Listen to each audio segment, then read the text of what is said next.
This podcast is proudly brought to you by Avant Cars.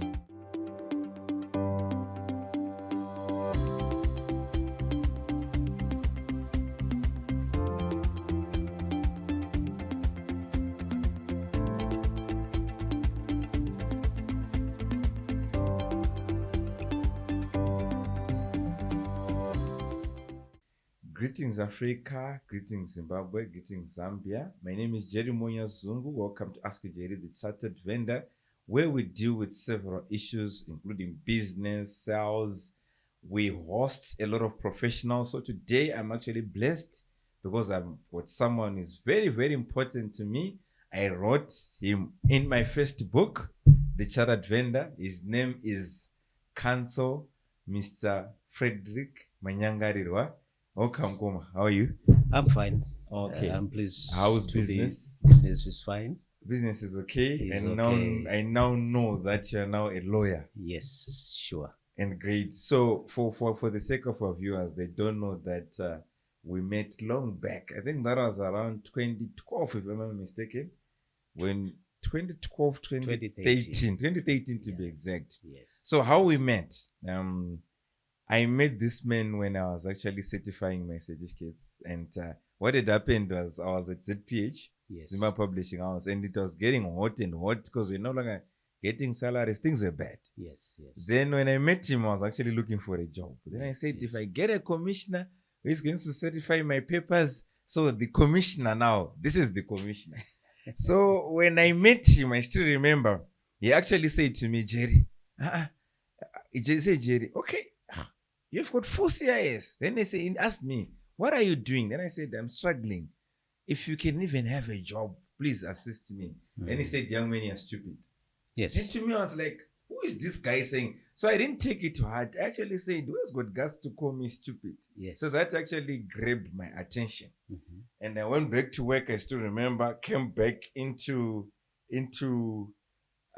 your office I think some days after or the week after. Mhm. That's when he said, no, when you've got full CIS, you are the guys who actually needed at the register of companies. Yes. You are guys who actually needed for a lot of consultants work which is needed. Yes. So it was my first time hearing about consultants. To be honest, I was blank. Yes. So actually the man who is in front of me, I'll complete that story. But the man who is joining me today is a man who has actually started the vision of M&J. Because to be honest, it wasn't part of me. What I knew was vending and accounting. Yes. Consultants work, I didn't know anything. So just probably to finish the story, I went back to his office. He narrated to me, explained to me what's consultants, what do I do when I'm doing consultants. And I said, okay, registered in company. To me, it wasn't even making sense because I didn't know how companies are registered. I didn't even know that they're supposed to be registered. Then he actually said to me, okay, fine. What I want you to do, I won't give you sufficient information. Just go to the registrar's office. It's Connor Nelson and Angwa. Mhm. You see what you're going to be doing there. I don't know what you're going to be doing there. I went there. I started approaching people. So some other people say, no, this is what you do. You do this, you do this. Yes. And it was a painful experience. And I had to also later buy a company. And he taught me a lesson. We paid $150 and the company was for $300. $300. Then yes. I failed to pay the other $150. And I take my company He back. took back his company. So it was actually a business lesson. But welcome, Counsel Manyangarirwa. So who is Mr. Manyangarirwa? Right. Thank you for inviting me to this important interview. My name's Fedrick Manyangarirwa. I came from Mudzi district. Okay. Mash Central, isn't it? Mashist. It's Mashist, sorry. Yeah, from Mashist. I have got years of experience date back into 1990, but I cannot explain much to do soon after leaving, completing my ordinary level. But let me quickly dash to where we meet. We met in 2013 when you had come to have your papers commissioned. Exactly. By then I was already a registered commissioner of votes, having it been registered with the Ministry of Home Affairs here in Zimbabwe. So the commissioning of or certifying documents was actually part of my passion. Exactly. Why? Because normally it embraces my job as an estate administrator, because I'm also registered with the Council of Estate Administrators here in Zimbabwe and practice as such. So when you came in 2013 to have your certificates commissioned, when I looked at your certificates, having seen that the man is fully equipped with a CIS diploma under his belt, but you came, when I asked you, you said you want to apply for a job somewhere. If I recall very well, you wanted to send your CV somewhere in Granite Side. That's true. Yes. And I said, where are you currently working? And he said, I'm working at ZPH. And I said, what is happening there? And he said, we are some 3-4 months ago, we had some half salaries. Exactly. And by now, we are not sure if this month and we are going to get some pay. And that's where I raised the word, you are stupid. Because how can you continue to look for a job to work for other people when you have a CIS diploma, a well-recognized, internationally recognized qualification in terms of the laws of Zimbabwe? It's not just a mere qualification, but it's recognized in terms of the laws of Zimbabwe.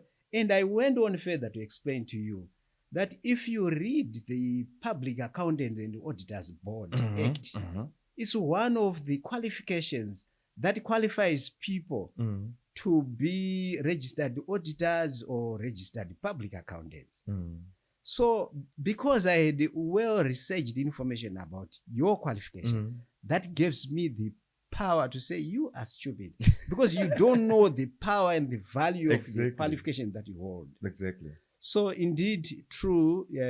After that, I heard you actually paid for the service that I rendered to you to commission to certify your document. Then I just give you a piecemeal of what you should do using your CIF category. It's true, to bridge the gap. I said, go to Registrar of Companies. What you saw there, come and share with me after a week or two. What actually I wanted you to see at the Registrar of Companies, they actually written in the walls of their offices by then that they do not, at the reception, they don't require any other people to do registration of companies besides registered lawyers, a holder of a CIS qualification, a holder of an ACA, a CA, and a CIMA, Chartered Institute of Management Accountants. Those are some of the qualifications that I mentioned by then. Yes. So indeed you went there.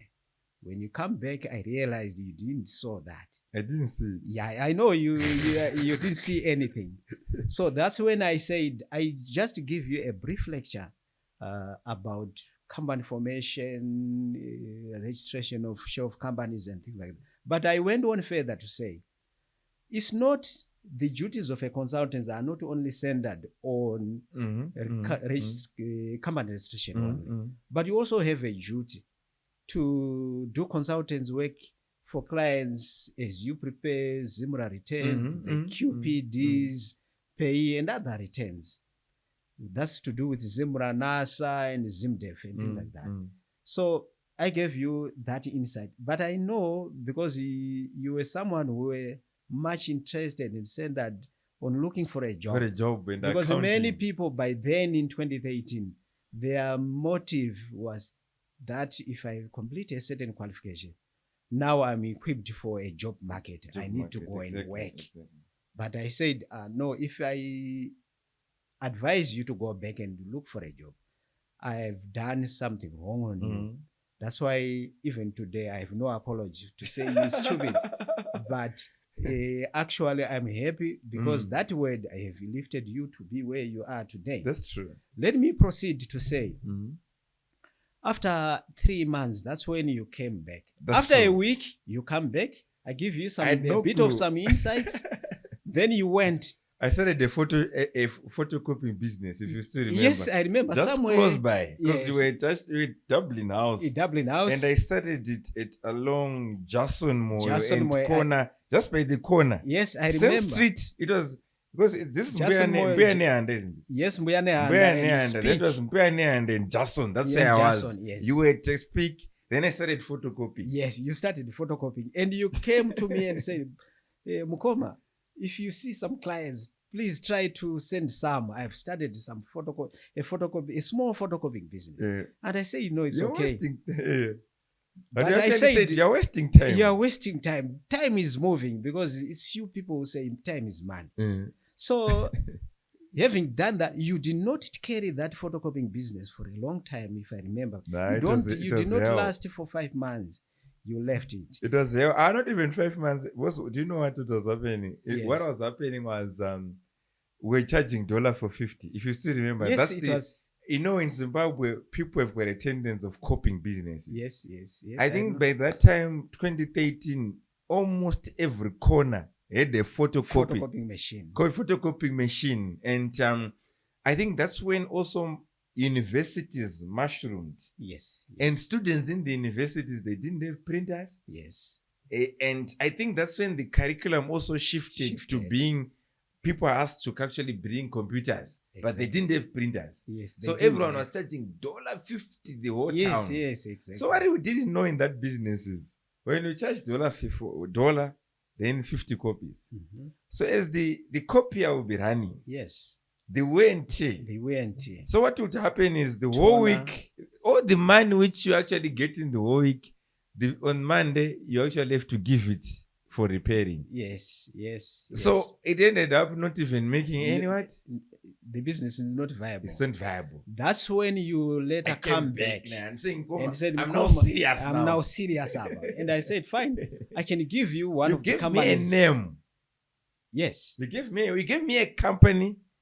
I actually gave you a list of a written paper that had names of companies that were with me. Exactly. Which were shelf companies. Exactly. And I said, better you choose this certified income tax accountants, which it is tailor-made. The name is actually, it suits the business that I want you to start. That's true. And you asked for its price, and I said 150. And you said, I've got $50 here. And I said, no, I will not take that. Exactly. Go and look at least 50%, half price. If you come with 150, then I will give you the company. Exactly. Then you pay the balance later. Exactly. So you went back. After a week, you come back with 150.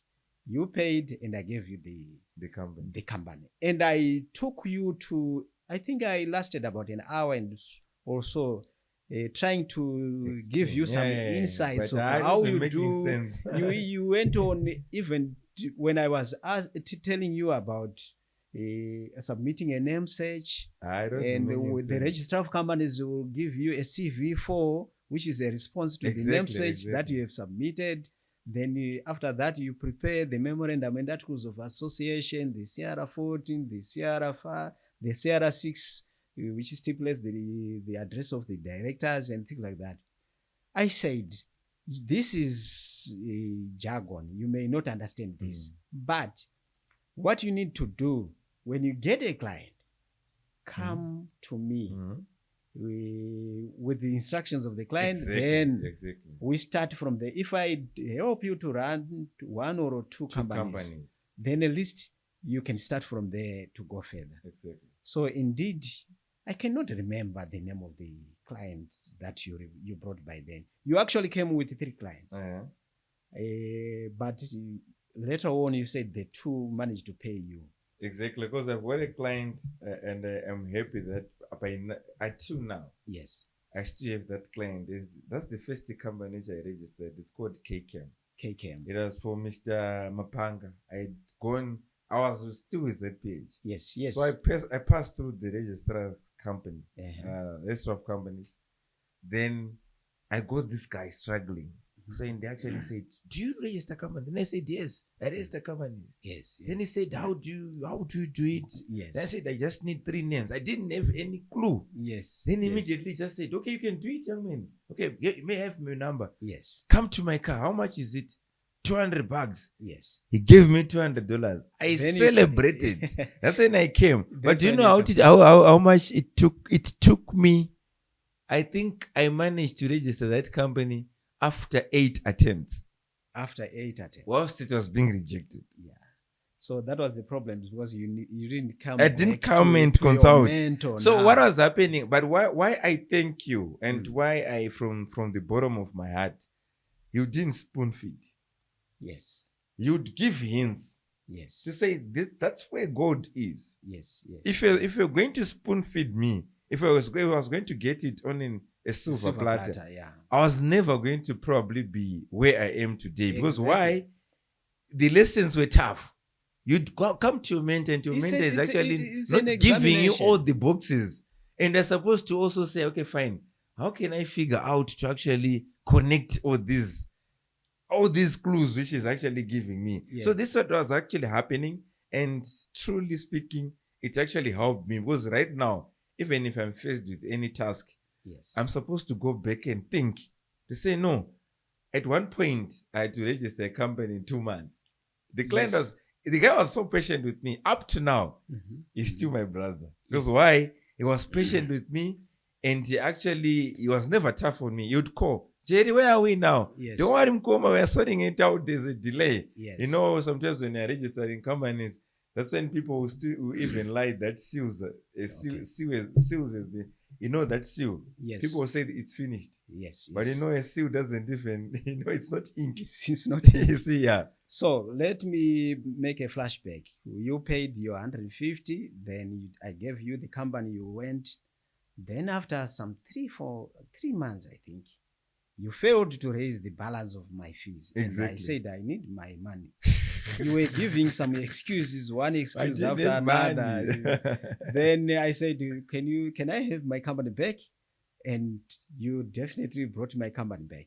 And I can tell you even today, the company is still lying in my archives. You should give me that company. I will give you. It's called, because I still remember, even my first, it was CIT. I still remember. Yeah. I even had a business card which was written CIT. I Yeah. even did business card. I even advertised in Herald. Yes, I remember seeing your advert. Small adverts in Herald. A small advert, Exactly. looking for clients. Looking for clients. And do you know the reason why I registered that company as certified income tax accountants? Because Zimra had, during those years, written an article. They were actually complaining that we are losing a lot of revenues because of companies which are being registered with the registrar of companies, but they are not coming to us to pay taxes and register and pay taxes. I was actually interviewed by Herald around 2013, 2014. There is an article, if you Google about my name, you will see an article which was carried out by Herald when I was talking about a desk audit which was supposed to be carried by Zimra, and trying to equate the ratio between a number of companies that have been registered by companies and those ones that went to Zimra and they registered to pay taxes, QPDs, and other things like that. So by then, I had my company back. I made strides to trying to resell that company because you did not change the CR14. Exactly, nothing was changed. Nothing was changed. I was just the kidding names because were I still didn't with know. Me, I didn't know. You see, so I kept the company even up to today. Now, later on, after a year or two, I think around 2015, you had a vision. God elevated you. Started, in fact, let me put it this way. God started to elevate you. And when I left Dublin House, I called you. Jerry, how are you? You said, Mkoma, how are you? I'm fine. My lease year is expired. I'm looking for a new office. And you said, Mkoma, don't worry. Come to Bad House. I will liaise and you'll get an office to use. If you have so many clients, I've got a reception to use. And I ended up working here But at Bad House from 2015, 16, 17, 2018. 18. Then I went to law school. Exactly. When I went to law school, we get into lockdown. Then we didn't see, we were And talking I thought here you're and joking. I thought you're joking. there. Yes. So I went to law school and I graduated last year with my Bachelor of Laws degree. And I'm happy Congratulations. to be a lawyer today. And that has been always your passion. That has been always my passion, because when And you could explain law better than lawyers. I can, because you know what, Uh-huh. besides what actually motivated me to go to the law school is because before, all right, let me give you some bridging gaps. What motivated me to go to the law school? When I grew up, I wanted to be a lawyer and I failed to be a lawyer. Then I ended up being an accountant. I've got several diplomas I on noticed me. many. Yes. How many are they? I think 5. Okay. Yeah. What about if we can hold it here? Then we Yeah. can take just a short break. Yes. Then after the break, we want to know the 5 diplomas Yes. until when you decided to actually say, I'm now going for the Bachelor of Law. Laws degree. It's honors. Is it called honors? It's honors. It's yes. honors. Yeah. So how do we need to know about that transition and Yes. what actually came into your mind? Yes. What pushed you into the law school? Good. Because I think probably you were learning with young people, but you said you're supposed to be doing it. So just for our viewers, we're going to be taking a short break. We'll actually meet after the break. Stay tuned. Thank you. Are you tired of paying taxes? Did you know that Dubai offers a tax-free environment for your business with no capital gains tax, no personal income tax, and no corporate tax, allowing you and your business to reinvest in operations and to maximize on your profits? So what is stopping you from taking the big leap and setting up your company? Contact us to know more information on how you can invest in Dubai. Did you know the same way people struggle with love relationships is the same way they struggle with sales? Think about the process of prospecting for that special someone, trying to impress them by selling yourself. Did you know you have to go through a similar process to win over customers? The book Sales Equals to Mjolo is evidence of how sales and love relationships are quite similar. It is the story of a doctor looking for the ideal wife for himself, but the narrative is also compared to how sales work. So when you read this book, you not only get educated, but also entertained. Read the book and you can just increase your chances of making more sales or improving your love life. To order your copy, you can get in touch using the contact information showing on the screen.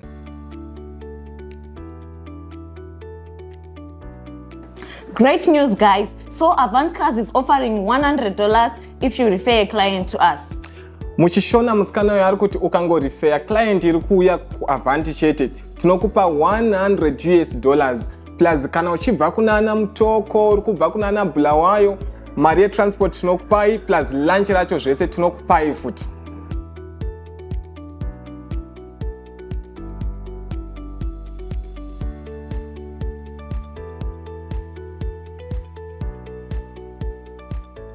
Welcome back to Ask Jerry, the Chartered Vendor. I'm hanging out with Counsel Fedrick Manyangarirwa.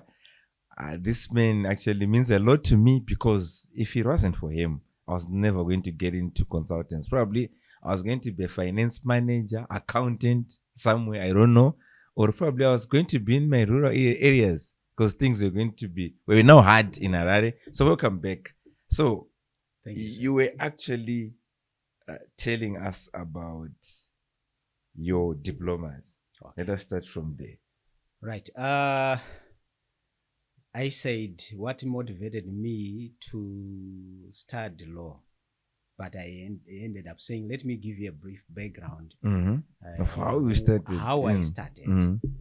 The way I started is this. Sometime in 1995, I met a Nigerian writer. Mhm. His name was Love Chili. Mhm. The man he wrote quite a number of novels. Mhm. Back then, the novels were called pace setters. Mhm. They were very interesting Exactly. novels. Some of them, I remember some of the novels that I read were Written Christmas in the City, Ibu, My Love, True Code for Comfort, Nana Crossfire. Mm. So the man was came to Zimbabwe in 1995 to do his thesis for a third PhD. He was a lecturer at the University of Australia for 10 years. Mm-hmm. And he was saying to me, when I go back to Australia, I actually got an employment which I'm going to start in 1996 with the University of New Zealand, himself and his wife. He's the person who said, Fredrick, I actually wanted to tell you to go back to school. And I said, what can I go back to do at school? And he said, just go and study something to do with the accounting.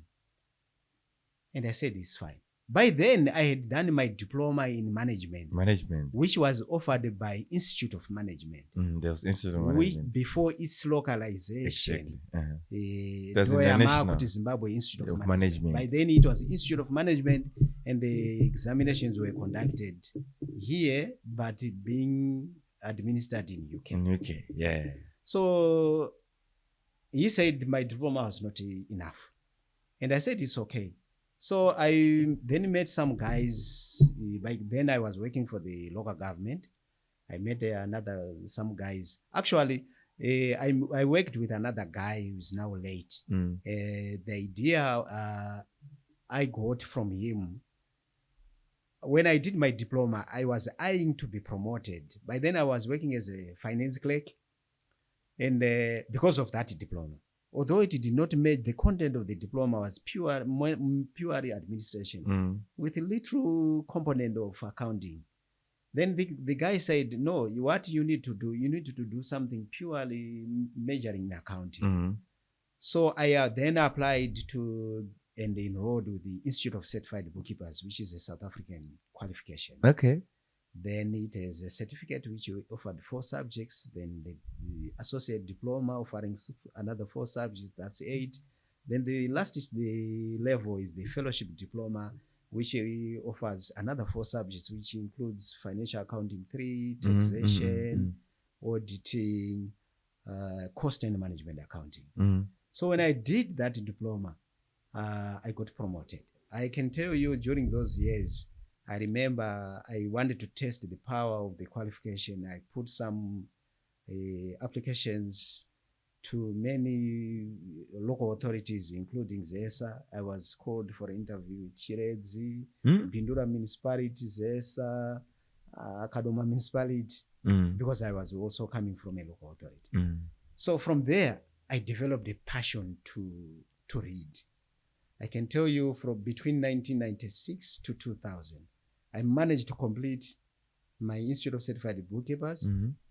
Then I enrolled with another UK accounting board, which is known as International Association of Bookkeepers.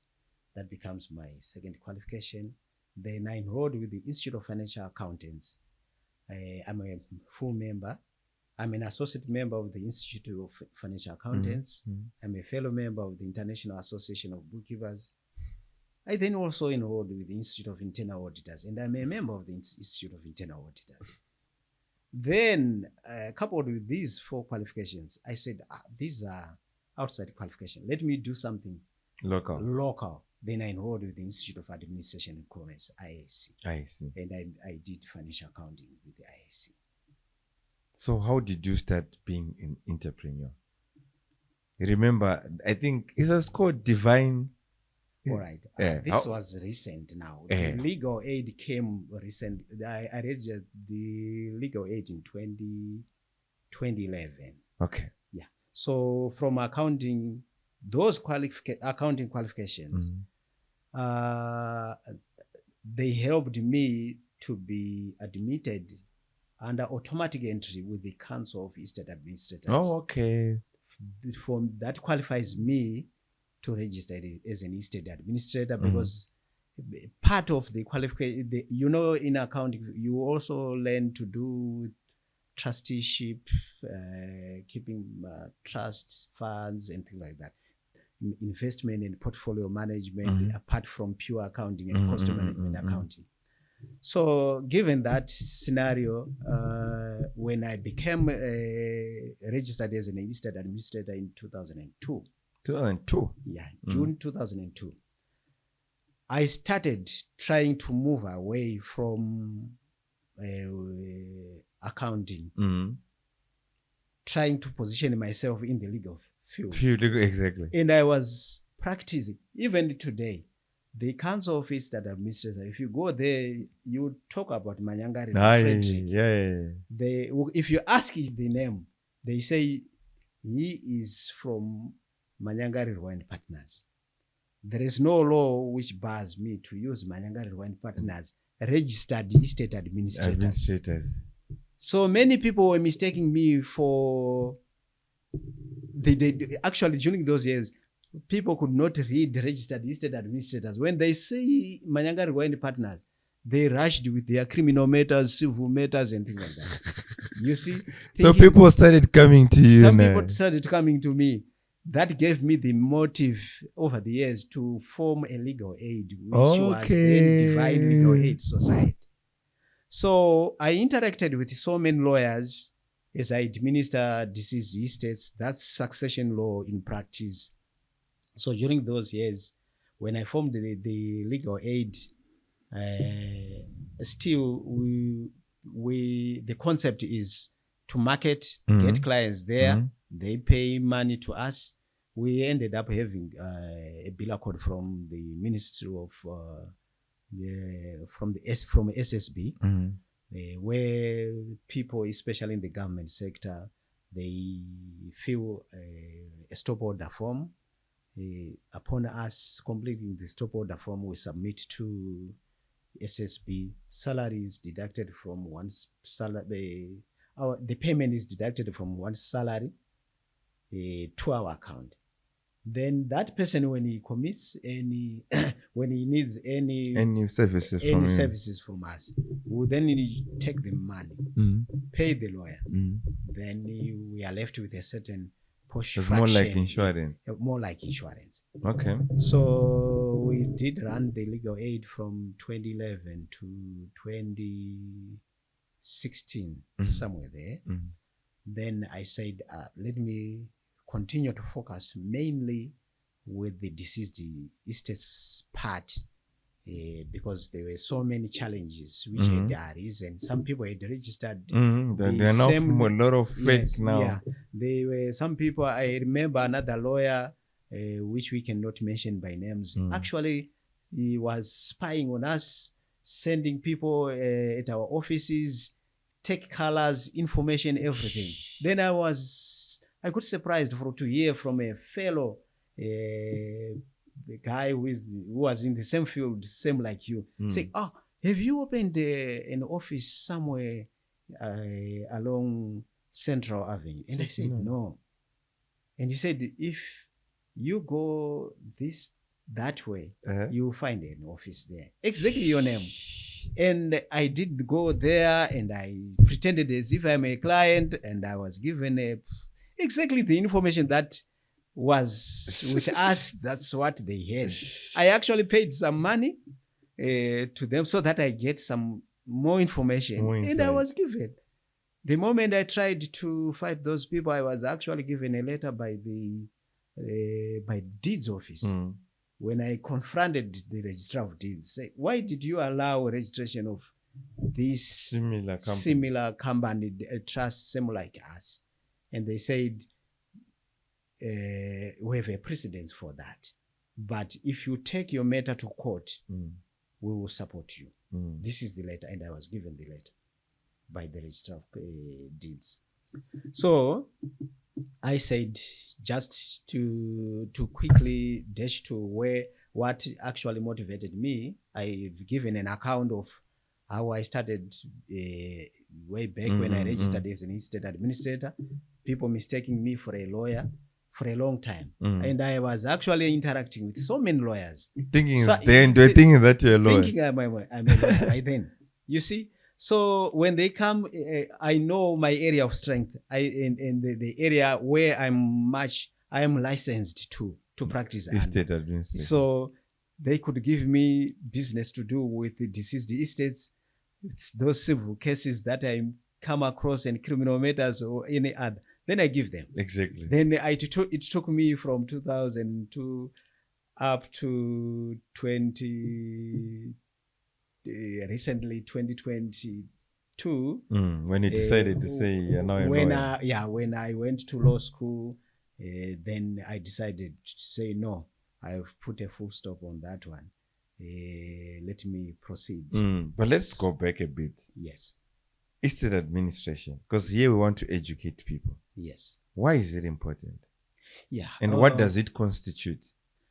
Thank you for bringing that very important question. I thought to those who are listening and who are paying attention to this interview, your question is like, to me, you have actually done what Napoleon Bonaparte did not do. I say so because administration of deceased estates encompasses a very wide, broad spectrum of law to do with family law. Many people, when they die, many of us, we are not writing wills. We do not write family trust to secure our assets. And I remember sometime I've handled quite a number of estates which had people, especially when the father dies, the wife is at risk of losing either the matrimonial property. The wife can also lose any other assets that have been left by the deceased. Whether you were married customarily or you had a civil marriage, some people in our society, they are not respectful. They can try to disturb the wife, the surviving spouse. I'm talking especially on the surviving spouse who are wives, women. They are at stake, many, because they are sometimes chased away. But if you approach a lawyer or a professional estate administrator to register your estate, the estate is registered through the Master of High Court. The administration process from start to finish is done and guided by the Office of the Master of High Court. That's where, upon completion of the estate, it is awarded to the beneficiaries. So under that umbrella, the estate will have been protected. But if the estate is not registered, then there are some risk, as I said, of losing many of the assets that have been acquired during the time of the lifetime of the deceased. So you're saying through people who did not work. Who is supposed to be registering the estate? The law provides that within 14 days upon realizing the death of a person, any person, be it the surviving spouse, the son, or any person connected to the deceased, can register the estate to enable the master appoint an executor to administer the estate. So the estate can be registered by anyone. The law doesn't necessarily say it's the surviving spouse, or even a creditor is allowed. If someone dies who owes you some money, you are also allowed to go and register. Office, Okay. to register the estate of that person. What the master only wants is the full names of that person. When did that person die? Then you are given a form that you fill, which is known as the death notice. You fill the death notice, and those assets that you think or that you know that person left, that's a preliminary inventory. Then those other sections where you do not have enough information, you say you complete by saying to be advised. Then you put your signatures. The master will now call for an edict meeting, calling the relatives of those people to do with the estate, to come for an edict meeting to appoint an executor. When the edict meeting has been set down and the people did not turn up, the second attempt, Master of High Court will still write a letter calling upon those people to come for the edict meeting. This time around, the Master of High Court normally serves that letter through police so that you come. So when the executor has been appointed and is now in office, the administration of that particular estate will commence. And the law provides that the estate must be done within 6 months period. Any extension, it's solely at the discretion of the master to authorize the extension. Maybe we are saying the estate is not fully funded. The estate takes a lot. Doesn't have enough money, resources to finance. What about if we've got those kind of estates? I think we've got a popular general who died in 2011. Yes. But up to now, I heard that his estate hasn't been finalized. What will be happening? There are a number of issues that curtails that scenario. In some, maybe, as I was saying, they did not manage to get the money to pay the master's fees. But in terms of the law, the estate must pay for itself. Exactly. How? It's either the executor is told by the master. The executor can actually apply for Section 120, consent to sell from the master, to sell 1 or 2 assets. So that they can recover their fees. The liabilities of the estate. I get it. What about, because this is very important, especially for everyone. Yes. Why is it important for people to write things like wills and to have things like family trusts? Yeah.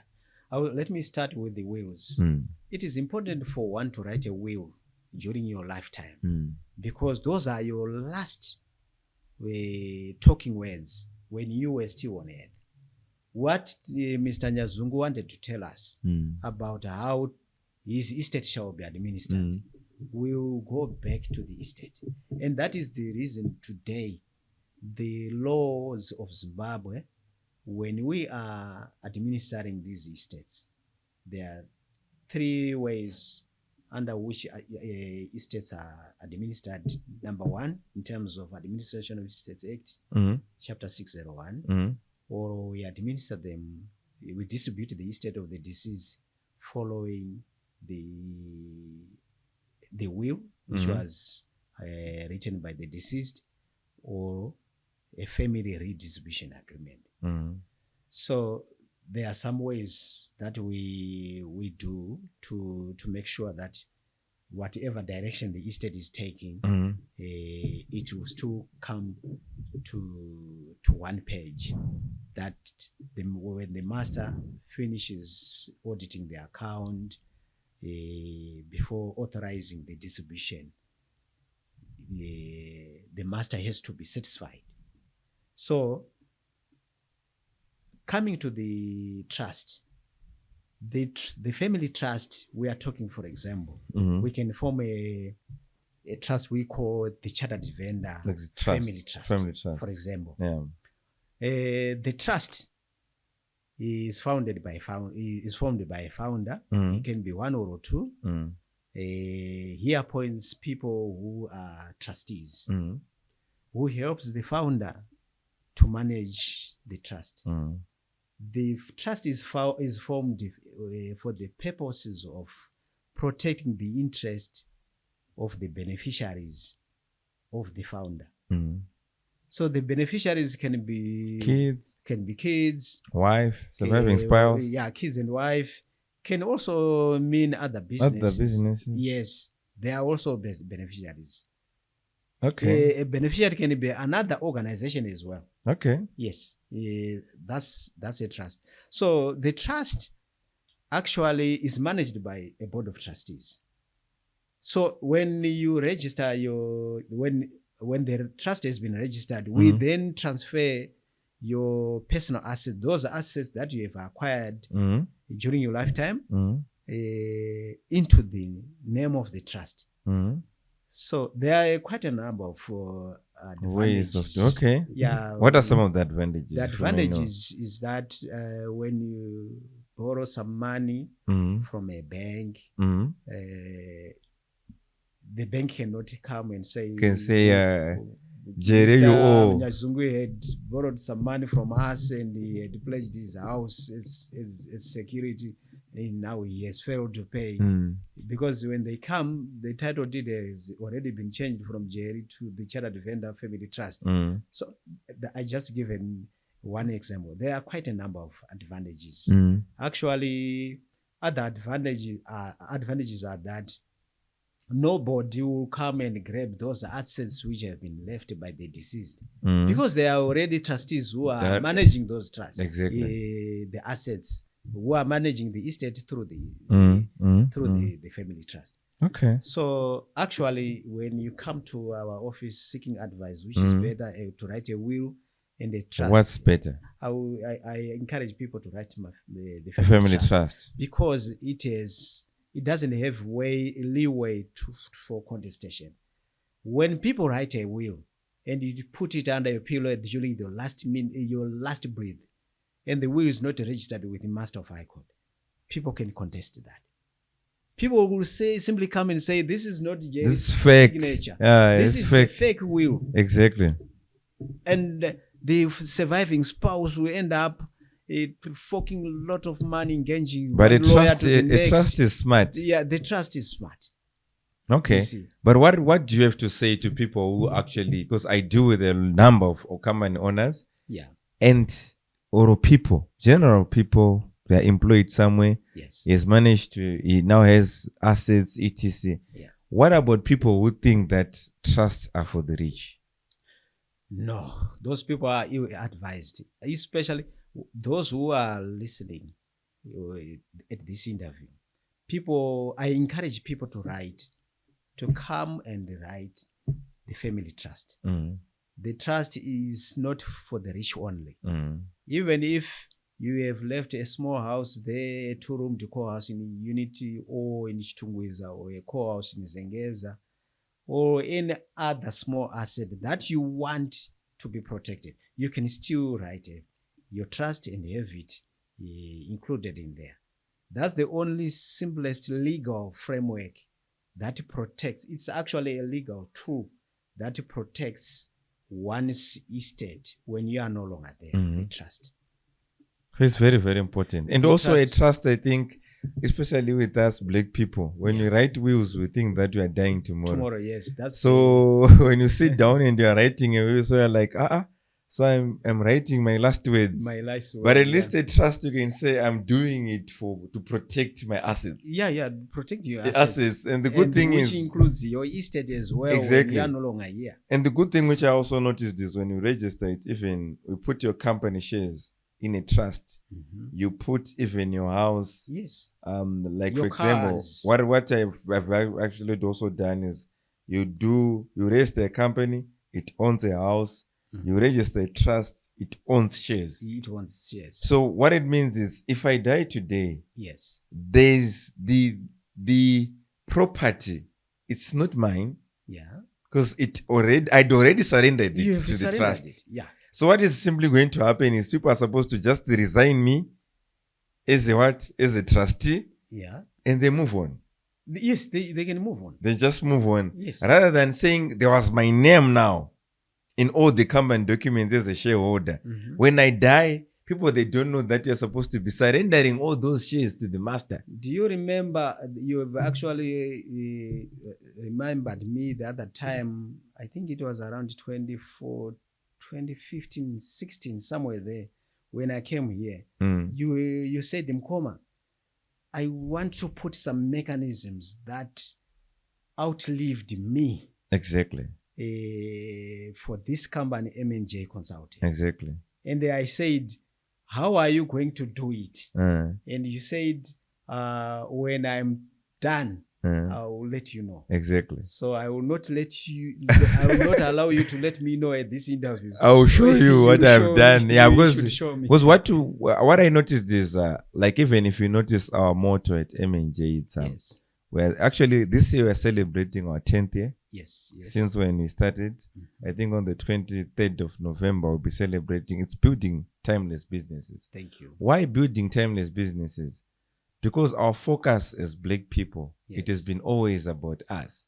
Exactly. The focus is not about the generations to come. We don't plan for, we don't say we want to build companies which are going to outlive us. 200 years, 100 years, even 50 years. It's always about, if it's me only, if I'm done, I'm done. Yes. If I die, the people who are That's going to the end of the remain, road. they'll see what they, so even if you notice even passwords, you'll be the only one with the password at your bank account. You see? You're the only one who knows where the money is. Yes. So when you die today, you're the only one who knows the amount of creditors you have, the amount of debtors you have.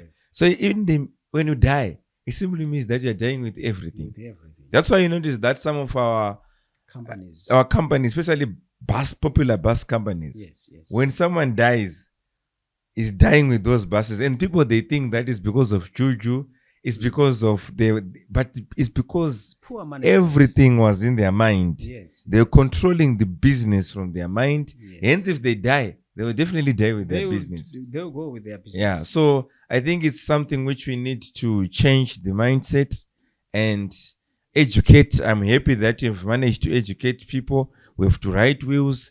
If you're afraid of writing a will because can you write think that it. you're going to be dying tomorrow, You can you write a can family die, trust. do it family trust, so Yes. that you can protect yourself, Yes. protect also your family members. I've noticed people, when they're now in a problem, Yeah. that's when they'll start looking for family trust. Yes. Probably assets, someone wants to grab their assets. That's when they'll start coming. Jerry, we can actually get me a trust in 5 days. And that trust now become ultra-virus because why? It's not legal. You're now doing a trust with the intention to defraud someone. So even if you get into the courts, they're going to say, when did you establish this trust? This trust. Then they will notice that the matter It had was already established 2 weeks ago. 2 weeks ago. It will Yeah. never work because the intention was to defraud another party. So we need to educate each other to say, whatever asset you are getting, even a car, Yes. put it in a trust. Yeah. So that when you're sued, you just Jerry with his phones only. Yes. Yeah, so we need to. So for your last words, entrepreneurship is hard. We've dealt with a lot of entrepreneurs in terms of consultants, in terms of representing them, Yes. and you're also an entrepreneur in your own right. Yes. True. What is your parting shot to our audience, young people who are trying to do entrepreneurship? They can blame the economy. They can blame to say probably it's the ZIG. They can probably blame the political environment. They can to blame whatever they want to blame. What are your last words to them as words of encouragement? And what do you want to say to our viewers? My last words to the viewers out there is that every song has a beginning. Don't blame the economy. Don't blame anyone. Play your part. You actually started when the economy was still bad. But in 10 years' time, you are over the bar. So let everyone emulate those great things that are being done by those people who are ahead of you. Don't look back to the ones you thought these people are inferior. Tarisa ari kumberi kwako kuti ndoda kuti ndiite saningi. Unogona kutadza kusvika paari, but it will take you somewhere. Thank you. Welcome. Thank you so much. Thank you so much for coming, Council. I'm really excited, and I hope we have managed to educate our viewers because these people are very important. And by the way, this program was actually brought to you by Avant Cars. They will bring you cars from B forward. So if you don't have a car, you should actually get in touch with Avant Cars. So thank you so much. We really appreciate. And remember to always subscribe to this channel and remember to comment, because if you comment, you might be a lucky winner of $100 a month. Thank you so much. Stay in touch. Until next time, Jerry out. Thank you.